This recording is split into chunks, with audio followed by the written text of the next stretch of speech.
The most successful element of our audio piece, I think, is the seamless blending of information and narrative. We included the information in such a way that it is still informative to the audience without breaking the immersion of the narrative. I think the most problematic aspect of our audio piece is the lack of foreshadowing / some form of explanation of what the actual apocalypse is that is occurring at the same time as the adpocalypse. Our topic of the adpocalypse has a lot of connection to the Researching YouTube reading by Jane Arthur, Sophia Darkopoulou, and Alessandro Gianni. The article talks a lot about the rise of monetization on YouTube and its conflicting motivations between advertisers and creators.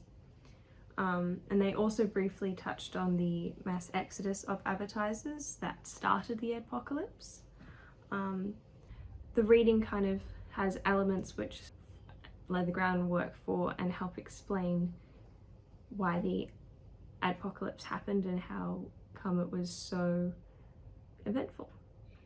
An affordance of audio-based media is the ability to feel immersed and use your own imagination when telling a story.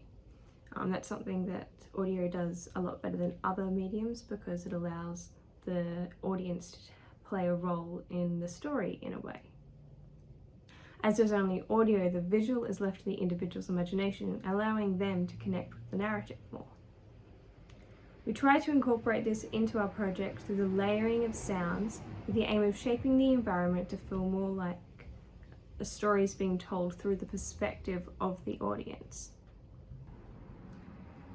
One of the most important things I think I learnt while doing this audio project is the importance of communication during the production.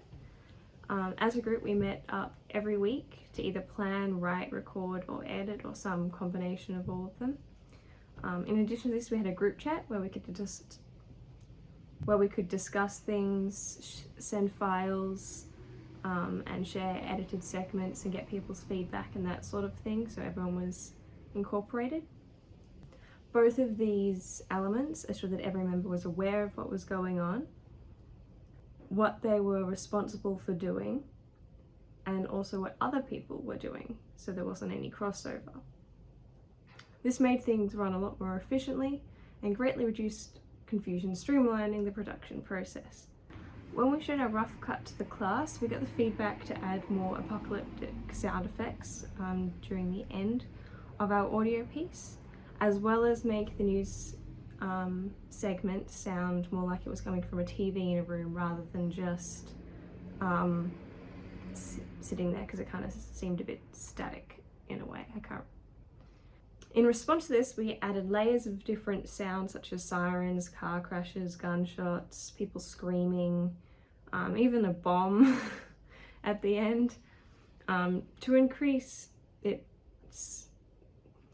sound of an apocalypse or an apocalyptic environment. We also added an EQ to the news segment to cut out and adjust certain frequencies to give the effect of a TV, specifically like an older, more, I currently have an analog TV, but like an older TV, because then it gave it a bit more character.